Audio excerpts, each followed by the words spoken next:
বক্রেশ্বরের নীল নির্জন জলাধারে স্নান করতে নেমে গভীর জলে তলিয়ে প্রাণ গেল এক যুবকের। মৃত যুবকের নাম বুদ্ধদেব হাজরা। 22 বছর বয়সী ওই যুবক দুবরাজপুর পৌরসভার 16 নম্বর ওয়ার্ডের গোশালা এলাকার বাসিন্দা ছিলেন।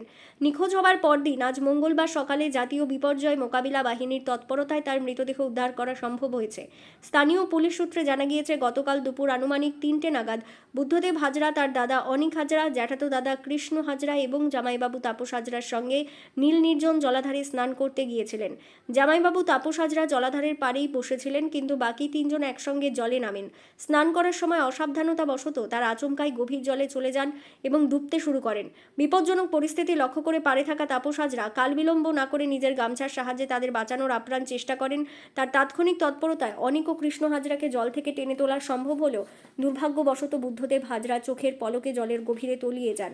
এরপর থেকেই তিনি নিখোঁজ ছিলেন। ঘটনার খবর পেয়ে দ্রুত ঘটনাস্থলে পৌঁছয় সদাইপুর ও দুবরাজপুর থানার পুলিশ প্রশাসন। খবর পেয়ে সেখানে উপস্থিত হন দুবরাজপুরের বিধায়ক অনুপ সাহাও। পরিস্থিতি বিবেচনা করে অবিলম্বে দুর্গাপুর থেকে পুলিশের এনডিআরএফ টিমকে তলব করা হয়। গতকাল রাতে বিপর্যয় মোকাবিলা বাহিনী তল্লাশি অভিযান শুরু করলেও অন্ধকারের কারণে দেহ উদ্ধার করা যায়নি। আজ সকালে থেকে পুনরায় পুরোদমে উদ্ধার কাজ শুরু হলে অবশেষে বুদ্ধদেবের নিথর দেহটি জল থেকে উদ্ধার করা সম্ভব হয়। এই মর্মান্তিক ঘটনায় গোটা গোশালা এলাকায় গভীর শোকের ছায়া নেমে এসেছে।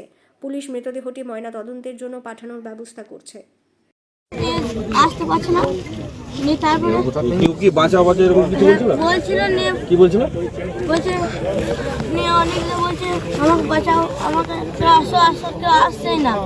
নিয়ে তারপরে ইয়ে করলো, তারপরে নিচে ডুবে গেল, দেখতে পেলি? নিয়ে ওই দাদারাও আসতে পারছিল না, নিয়ে সেই জামাইবাবুটা ইয়ে করে নিয়ে এলো, আর ওই দাদাটা সে ডুবে গেল।